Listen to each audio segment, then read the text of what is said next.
Media మిత్రులందరికీ నమస్తే. నిన్న మనకి కేంద్ర ప్రభుత్వం వచ్చేసి బడ్జెట్ని ప్రకటించింది. అంటే సండే కూడా ప్రభుత్వాలు పనిచేస్తాయి అన్నట్టుగా చెప్తూనే నిన్న బడ్జెట్ని ప్రవేశపెట్టడం జరిగింది. అయితే దీంట్లో దేశవ్యాప్తంగా మ్యాక్సిమం అంటే మనకు కావాల్సింది విద్య, వైద్యం అనేది మోస్ట్ ఇంపార్టెంట్. ఈ రంగానికి అనేది ఎప్పుడైతే బడ్జెట్ని కరెక్ట్గా ఇస్తేనే దేశం అనేది డెవలప్మెంట్ దిశలో వెళ్తుంటుంది.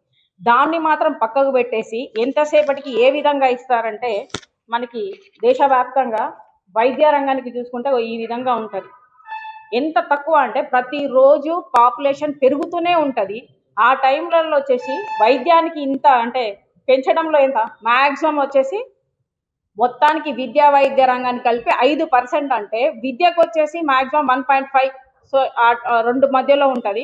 మిగతాది వైద్యానికి పెట్టుకుంటే ఈ టైప్లో మనకెంత 2022-23 చూసుకుంటే 86,000, 89,000, 90, 99,851, 1,65,000 రూపీస్ ఇట్లా పెడుతున్నారు. అంటే రోజు రోజుకి మనకి హెల్త్ ఇష్యూస్ వస్తున్నాయి. ఆ పొల్యూషన్ ఏమవుతుంది, హెల్త్ ఇష్యూస్ రోజు రోజు పెరుగుతున్నాయి. మరి ఈ విధంగా ఇంత తక్కువ బడ్జెట్ ఇస్తే అంటే దేశంలో జనాలు ఏ విధంగా వచ్చేసి వాళ్ళ హెల్త్ని కాపాడుకుంటే ట్యాక్సులు కడతారు కదా. సో ఆ విధంగా చూసుకుంటే దాంట్లో వైద్య రంగంలో కూడా బడ్జెట్ ఇచ్చే దాంట్లో ఫెయిల్ అయిపోయింది కేంద్ర ప్రభుత్వం.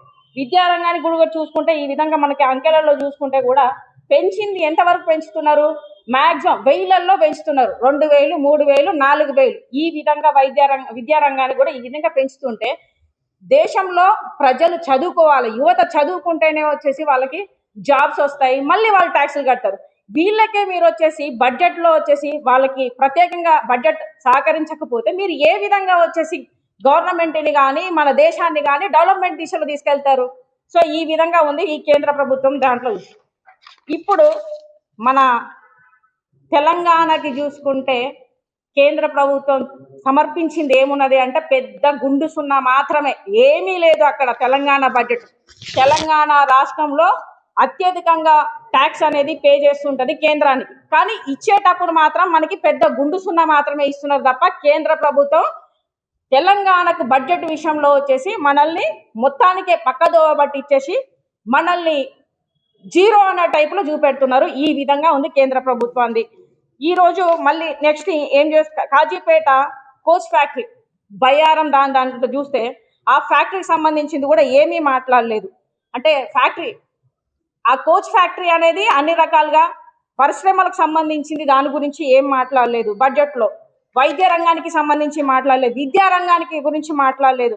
అలాగే ఇటు చూసుకుంటే వచ్చేసి మనకి రోజు రోజుకి నిత్యావసర వస్తువులు పెరుగుతున్నాయి. సామాన్య మానవుడికి, సామాన్య ప్రజలకి కేంద్ర ప్రభుత్వం ఇచ్చింది మాత్రం గుండు సున్నా హైక్ రేట్లు మాత్రమే. ఇప్పుడున్న పరిస్థితులలో రోజు రోజుకి నిత్యావసర వస్తువులు ధరలు పెరుగుతున్నాయి. కూరగాయల దగ్గర నుంచి మనం వాడే సోపు, పేస్ట్ అన్నింటి దగ్గర నుంచి పెంచుతున్నారు. చాక్లెట్ దగ్గర నుంచి పెద్ద ఎత్తులో పెరుగుతూనే ఉన్నాయి.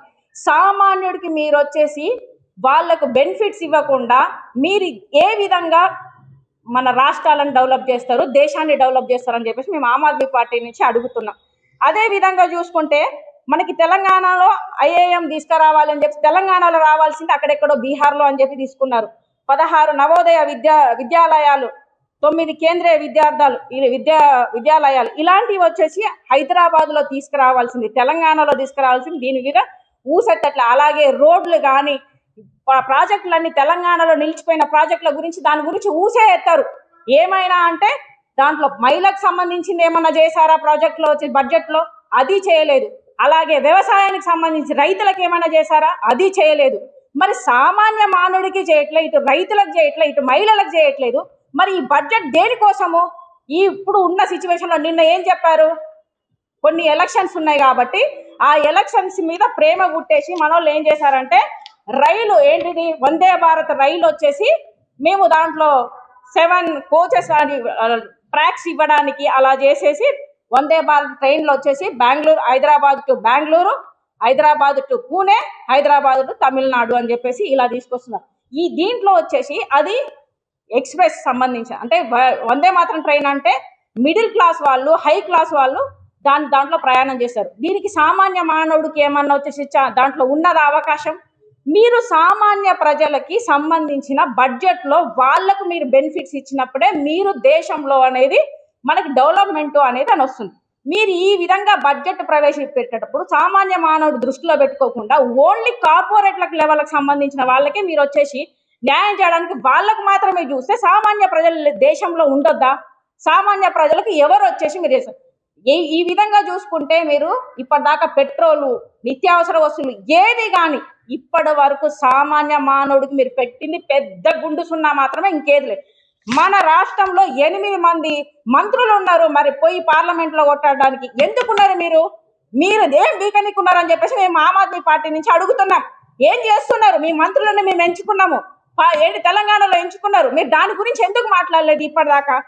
మీరు వేస్ట్, అసలు రాజీనామా చేయండి. ఇప్పుడు మున్సిపల్ ఎలక్షన్లు జరుగుతున్నాయి. మున్సిపల్ ఎలక్షన్ లో నిజంగా మీ మంత్రులందరూ పోయి ప్రచారాలు తిరిగితే ప్రజలు, అలాగే ఆమ్ ఆద్మీ పార్టీ మీరు ఎక్కడ ప్రచారాలలో ఉంటే అక్కడ పోయి మేము వచ్చేసి నిలదీస్తాము.